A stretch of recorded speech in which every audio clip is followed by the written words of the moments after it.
Magandang araw po. Narito na po magiging lagay ng panahon ngayong araw ng Lunes, October 6, 2025.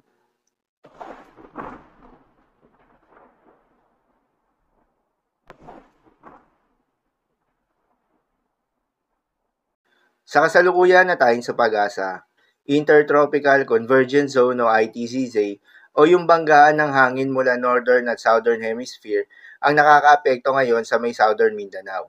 Dahil dito ay asahan yung maulap na kalangitan na may kalat-kalat ng mga pagulan at thunderstorms. Habang sa nalalabing bahagi pa ng ating bansa kasama ng Metro Manila, ay asahan naman yung bahagyang maulap hanggang sa maulap na kalangitan na may kalat-kalat ng mga pagulan o thunderstorms. Samantala, yung binabantayan na bagyo sa labas ng Philippine Area of Responsibility na may international name na Bagyong Halong ay mas lumakas pa bilang isang severe tropical storm. At huli itong namataan sa layong 2,075 kilometers east-northeast ng extreme northern Luzon.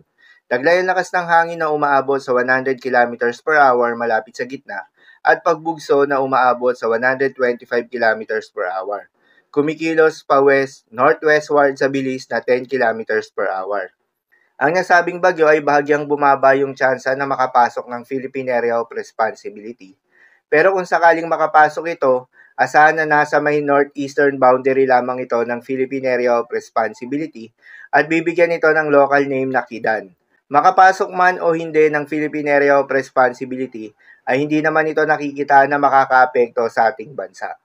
Pero paalala pa rin po palagi na posible pa rin ang mga pagbabago. Kaya naman patuloy lamang na magantabay sa mga update nating ilalabas, lalo na ng pag-asa. Para naman sa magiging lagay ng panahon ngayong araw ng Lunes, dahil nga sa epekto nitong Intertropical Convergence Zone, asahan sa Zamboanga Peninsula at BARM ang maulap na kalangitan na may kalat-kalat na mga pagulan at thunderstorms. Posible ang mga pagbaha o pagguho ng lupa due to moderate to at times heavy rains. Habang sa Metro Manila at nalalabing bahagi pa ng ating bansa, ay asahan naman yung bahagyang maulap hanggang sa maulap na kalangitan na may kalat-kalat na mga pagulan o thunderstorms. Dulot naman yan ng mga localized thunderstorms. Posible rin ang mga pagbaha o pagguho ng lupa during severe thunderstorms. Madalas, nabobo ang mga thunderstorms na ito tuwing hapon o gabi na nagtatagal ng 1 hanggang 2 oras. Kaya naman ingat sa mga posibleng banta ng pagbaha at pagguho ng lupa, lalong-lalo na sa mga lugar na inuulan na noong mga nakaraang araw pa. Para naman sa magiging lagay ng mga dagat baybayin, ayon sa pag-asa ay wala tayong nakataas na gale warning sa anumang seaboards ng ating bansa, kaya naman malayang makakapamalaot yung mga kababayan nating mangingisda at yung may mga maliliit na sasakyan pandagat, subalit iba yung pag-iingat pa rin, lalo na kung meron tayong offshore thunderstorms activity, asahan yung paglakas ng hangin dahil kaakibat nito ay pagtaas rin ng mga pag-alon. So, lamang po para sa lagay ng panahon ngayong araw ng Lunes. Keep safe, everyone.